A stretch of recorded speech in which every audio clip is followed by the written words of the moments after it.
Hey everybody, I'm Garrick DeMeyer from Royal Constrictor Designs, doing my second video of the day. Still got all the big stack of babies here that you saw in the last video.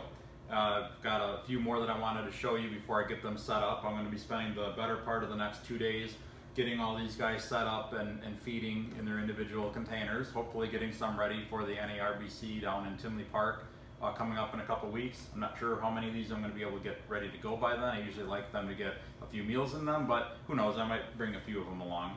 But I just wanted to show you a few new things that I've been hatching out here, so let's get right to it. First clutch here is from a Bongo bred to a spinner blast. And I got 2 normals and a pinstripe. So far, super exciting, right? Okay, then I got a Bongo Spider.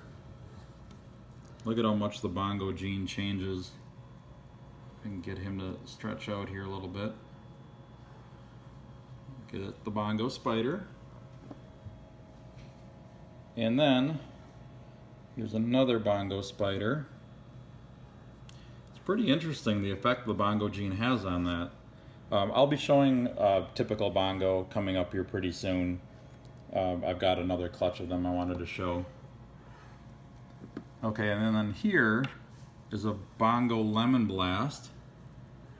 When these initially hatched, my first instinct was to think that these were Bongo pinstripes and that the Bongo gene was just spreading out the pattern so much more that it was kind of making the pinstripe almost unrecognizable. I wasn't sure what Bongo and Spider did with each other. And I thought these were actually Bongo spinner blasts, but now I believe these are just Bongo lemon blasts. This one's definitely brighter than this one, so there's a chance that that one wouldn't have pastel in it, but I've got to think that they do. I mean, their heads are pretty similar. This one's got a little bit more dark pattern, but that looks like it's got pastel in it too. It's just not quite as apparent as with this one. So Bongo Spiders and Bongo Lemon Blasts, and then some normals and a pinstripe. Okay, so I'm going to stick with the Bongo theme here. I want to see what Bongo does with some recessive stuff. So I bred a Bongo to a couple of pastel clowns this year, and I also bred a Bongo to a pied. And I got a clutch of those. The clowns haven't, or the Bongo Het clowns haven't hatched yet, but the Bongo Het Pieds did. So here's a regular Het Pied. Really super strong Het Pied markers along the belly. The black striping along either side of the belly. So that's just a normal Het Pied. Here's another normal Het Pied, again with very strong markers. Okay, and then, here is a Bongo Het Pied.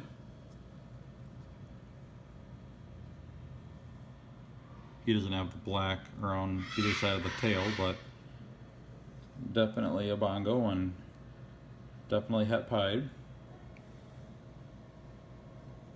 And here's another Bongo Het Pied. Looks extremely different from the first one.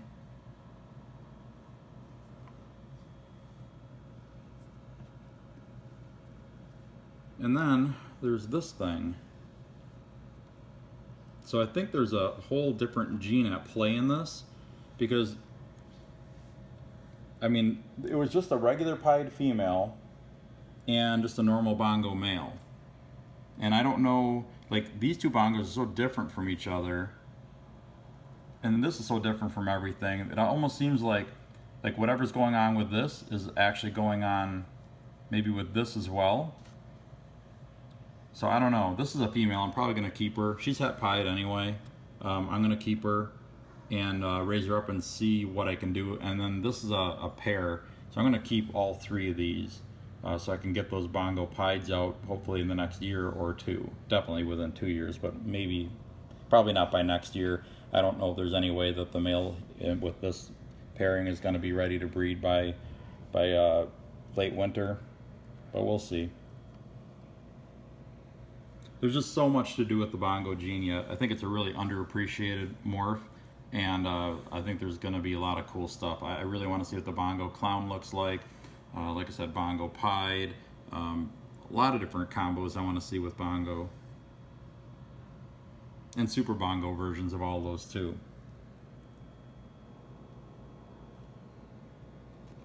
Okay, so that's it for the Bongo stuff right now. Now I've got some pieds. So this clutch was produced from a coral glow pied bred to a black pastel pied. Couple of nice kind of higher white and a lower to mid white pied. Another nice high white pied. And here's a black pastel pied. Black pastel pieds are always darker and they've got reduced pattern. This one's actually got more pattern than a lot of black pastel pieds do. Okay, then I got a nice coral glow pied here. There's a chance that this one could have black pastel in them. I'm not sure. I don't normally hatch out coral glow pieds that are so washed out. Most of mine have more like orangey colors through here, but the black pastel coral glow pieds that have hatched out have been really orange, so I don't know. But there's a chance that this may be a black pastel. I don't think it is, but there's a chance. And then here's another one, a coral glow pied, and this one hasn't shed yet. For some reason, this one's just taking an extra couple days to shed. And then here, I believe this one is a coral glow black pastel pied. It's just a different look than what I'm used to seeing. I mean, these two aren't that dissimilar. There's a chance they both could be, but I'm pretty certain that this one's a black pastel coral glow pied.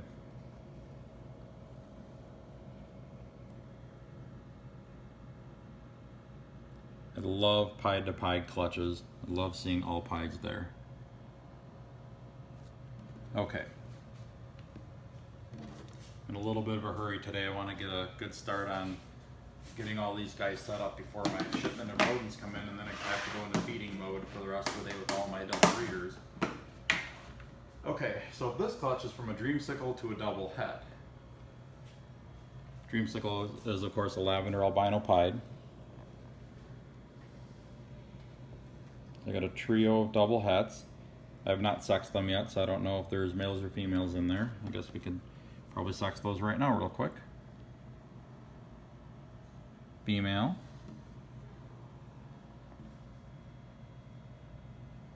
Male. It's amazing how easy it is to sex snakes once you've been doing it for a decade or two. Male. So 2.1, 2 males and 1 female double hets here.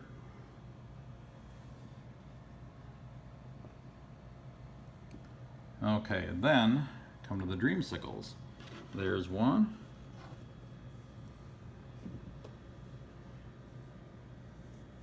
Here's another.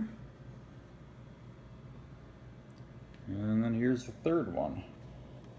I love producing mid-white dreamsicles more than high whites. I've produced a few high whites lately, and I like the mid-whites better because you get more of the lavender albino influence in them.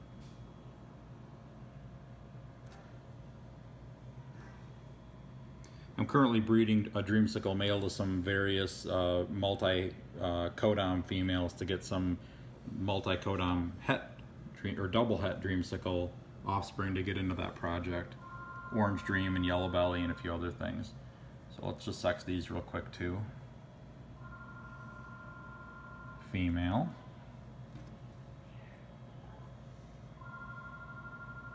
Female.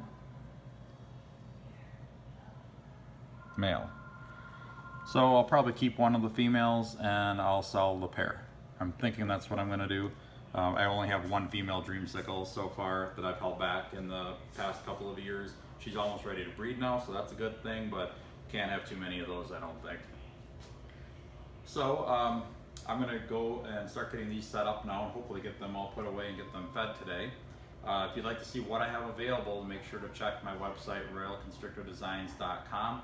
Also, if you're going to the NARBC down in Tinley Park, Illinois in October, make sure to stop by my booth and see what I have. I'm gonna have a ton of animals, lots of leopard geckos, lots of crested geckos, and a lot of ball pythons.